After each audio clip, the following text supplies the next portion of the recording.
Hi, my name is Colby Sharp, fifth grade teacher in Michigan. Welcome to my channel. We're trying to help kids fall in love with reading. Today I'm going to be taking you around my room. I'm going to be showing you the books that all of my fifth graders are currently reading. A little bit of context for you. We are in the second half of the year, just started the second half of the year. Third week of school since winter break, and it has been very choppy. The first week we had a half day on Friday for professional development. So a pretty decent 4.5 day week, getting kind of back into the swing of things. And then next week we had Monday off for Martin Luther King Day, and then we had 2 snow days, and then we had like a couple of days. We just had 2 days of school the second week, and then we're now in the third week, and we've already had a snow day this week. So we're trying to settle in. We're trying to get back into some good habits and then to get rolling again. But it feels to me like we're very all over the place. Anyways, here are the books that they're reading. Seriously. One for the Murphys, one of the greatest middle grade novels ever written. I love reading this book aloud. I love reading this book aloud so much. I'm so excited that a fifth grader is reading this. I'm not reading this book aloud this year because I read Linda Mullally Hunt's Fish in a Tree instead, and the kids loved it. So it's exciting to see some of them, multiple kids this year, have decided to read another one of her books. Dive Wimpy Kid, right? I'm a fifth grade teacher. There's probably someone reading Dive Wimpy Kid in just about every fifth grade classroom in America. Exciting. This was really exciting for me to see, not the Dog Man bookmark, but that someone is reading The Insignificant Events in the Life of a Cactus. Interesting way that this reader picked it. They saw the cover and they saw it had cactuses on it, or cacti on it. And their fourth grade teacher loved a good cactus. So they're like, maybe I should read it. And then I gave him a book talk like, oh my gosh, I have to read it. That book sounds so stinking good. So I'm very excited for this reader to get to know Avon Green and to just watch her adjust to a new school as a student who does not have any arms, and just the trickiness that would bring normally, let alone when you're switching schools and kids aren't maybe used to your situation. All right, so that's very exciting. This kid trying to read some more poetry, so she's reading Name That Dog, puppy poems from A to Z. Who can't use a good puppy poem? Seriously, very exciting there. And then third one, this kid's read the first 2 and now on to the fitting third book in the Wild Robot series, The Wild Robot Protects, one of the most popular series in my class this year.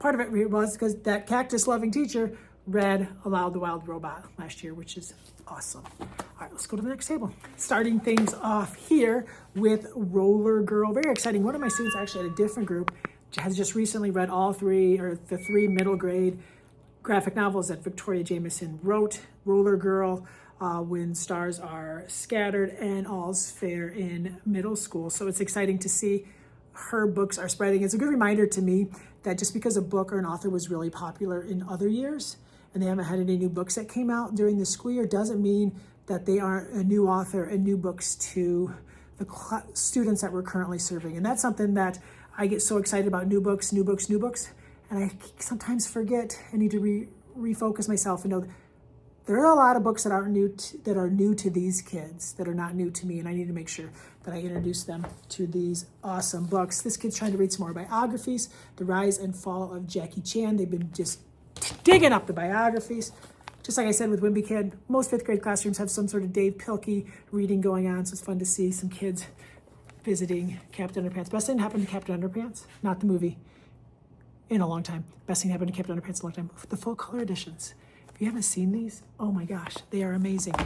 Next up, A Cat Story. It's a graphic novel that I haven't read. This girl really likes it, and she created this like little cover thing, which is very fun. So it's exciting. All about the cats. Swing It Sunny. The Sunny series, I don't know what you call it. Do you call it the Sunny series? It started with Sunny Side Up.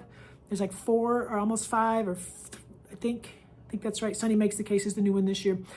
These books are blowing up in my classroom. Another example of books that are not new, but are new to my readers. Exciting to see kids reading Sunny. I feel like we've been waiting for the new Amulet forever, right? So new Amulet, book 9, the fitting conclusion to this series that has just captivated readers for, I don't know, 10, 15 years. It's exciting to see these readers get a chance to read the final book in the series. I can't even count how many readers I've had over the years that would have loved to have this opportunity to read this book now. And I mentioned Sunny, right? Look, not one kid, but 2 kids at this group reading Sunny. A kid reading Bad Guys. A couple kids in my class want to read all of these, and a girl trying to read more informational. So much reading going on, such a variety of books. It's really a really exciting time in the year. One of the most popular graphic novels that came out last year in my class is Squish. Your kids may have read Megan and Michelle's Allergic. This is the latest from them about a kid who's right in the middle of a giant family of 7.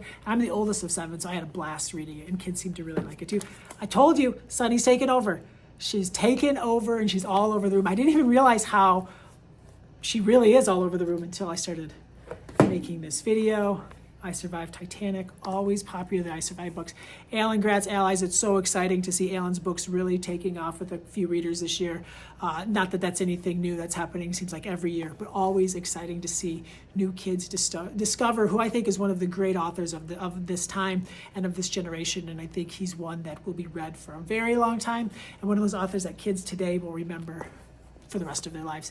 And then, look, that's fun. One kid reading I Survived, the one in prose, and one reading the graphic novel adaptation at the same table. How fun is it? Final table here, excited to share with you what they're reading. If you are new to this channel, please subscribe. Click that thumbs up button.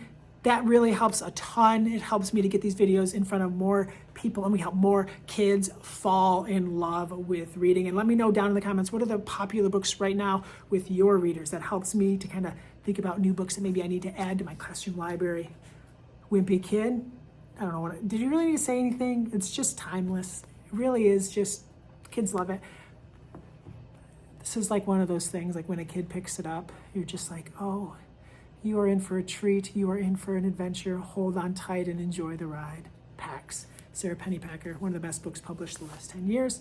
Another Sunny reader, this one just starting the series. And Gabe in the After, a really interesting book for kids living today. I mean, it just came out like last year or the year before, because this is a book about a pandemic, killed a lot more people than COVID, like to the point where there's this group of people, like, I don't know, between 8 and 15, I can't remember exactly, living on like a vacation town island, and like they haven't seen anyone in months. Like they were that they might be the only people left on the planet. Holy smokes, and then a girl shows up out of nowhere. Oh, what a book, what a book. A few kids, 2 or 3 kids have read it and really dug it, so that's really exciting to see another kid. And he's almost done. So those are the books that my 5th graders are reading. I hope you found some awesome books to add to your to-read list and that your readers are loving books and story as much as mine. My name is Colby Sharp. Thank you so much for tuning in. I hope you have an awesome, fantastic